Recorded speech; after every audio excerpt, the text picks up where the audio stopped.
Tigers with Coach Lee? Lions. Lions, sorry. And Davon Prince and DJ Tuttle. First of all, an opening statement with that. Well, I thought it was a tough win for our guys. I thought our guys held their composure. There was a couple times there in the second half where, we could have folded the tent. I think we got down 6. I think we were up 4, and they called timeout, and they came back with their own run, and guys kind of lost focus a little bit there, and we were able to step up and come back with our own run and get that thing tied back up and be able to go off into a nice little stretch there. But give them a lot of credit. I thought they were very physical with us on the defensive end of the floor. We weren't getting very easy shots in the first half, and the shots weren't falling for us. I thought if we looked at the stat line at halftime, and Charlie Brown was 0 for 7, and there's not very often that Charlie goes 0 for 7 in the first half, so I knew his shots were going to come. I thought these two guys were really good in the second half. DJ stepped up and made some big shots, a couple huge three-pointers there in the second half, and obviously Tavon Prince with the things that he did with just shooting the basketball from the outside and posed such a mismatch problem down in the paint. But a tough win, and you got to give Missouri credit, Missouri Western a lot of credit. Like I said, I knew they were going to come in with a lot of confidence, just the way they've been playing. 6 of 8, they won their last 6 out of 8, and beat Washburn, a really good Washburn team on their home floor. So we knew it was going to be a totally different game than what we saw in the first 2 times. So, but proud of our guys, and anytime you get a win in the tournament, feels pretty good. All right, any questions? Jeff, did they play more aggressive defensively than they did during the regular season?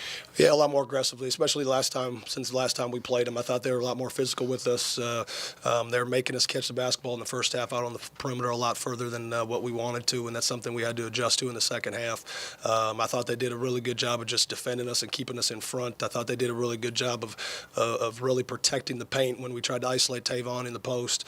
And then, on the backside, they were really good as well when Tavon kicked the basketball out. But, second half, we were able to start knocking down some shots and kind of change the momentum a little bit.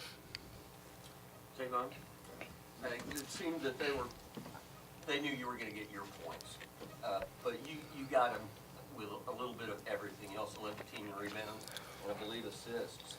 So talk a little bit about your game today and that kind of play where you did get your points, but you contributed around the board. Yeah, I could. When I would isolate on the post or on the wing, I could see the whole defense shifting and focusing on me. So I knew as long as I got into the paint, I have the best shooters in the country, DJ, Austin, and Taylor. So all I need to do is get in the paint, find them, and then make our team just harder to stop. Because once we're hitting our threes and we're getting it inside and we're getting stops, then we're a tough team to win against.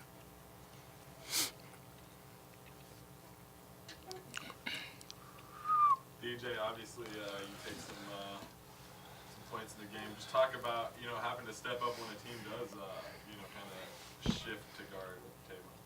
Well, as a team, we weren't shooting well in the first half, and this morning shoot around my shot felt good, so I came into the game pretty confident and ready to pull the trigger.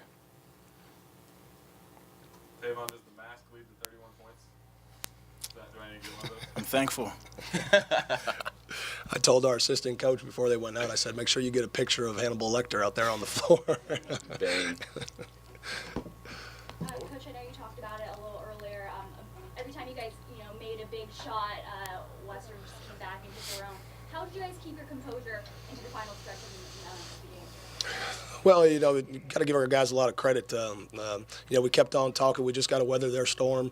Our guys, these 2 guys right here, stepped up and made some big plays to weather those storms. Charlie Brown getting to the basket and getting to the free throw line and making some big shots.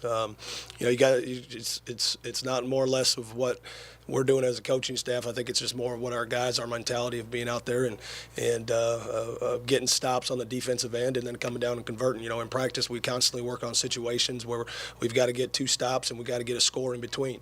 And, we talk about getting a defensive stop, offensive stop, and another defensive stop, and that's kind of what we build it on.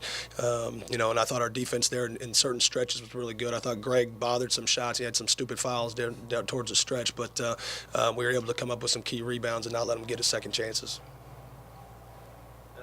I'll ask you instead of Tavon, but what did some of the guys on the team think when the all-conference roster came out as the player of the year? Anybody have any discussions about that last week? Yeah, I have my thoughts. Our team had their thoughts. We think everybody on the team should have got something, but especially this guy and Austin, and Charlie, they all should have been bumped up, and this guy should have been Player of the Year. But it's not our. No, go ahead. Coach, you're up 3, and then there's a sequence. Greg had the block. Tavon brought the ball up the floor and dished to Charlie for the and one.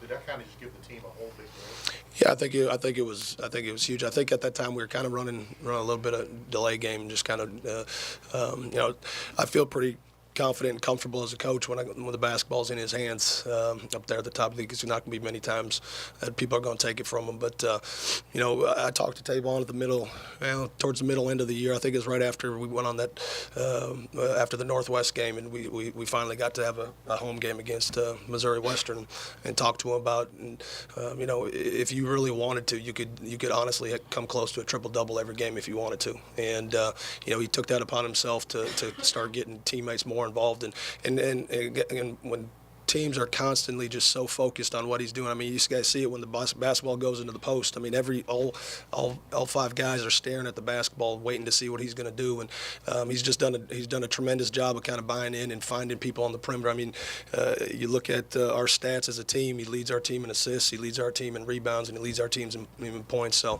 it was a big play for us. And then I thought the one to Greg, where he got fouled and went to the free throw line and stepped up and made those 2 shots was pretty big as well.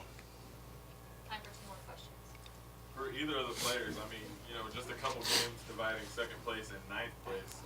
What does that speak to how tough these next 2 days are going to be? Not just your games, but all the games. It's playoff basketball, so every game's going to be tough, and all that regular season stuff doesn't matter anymore because it's tournament time.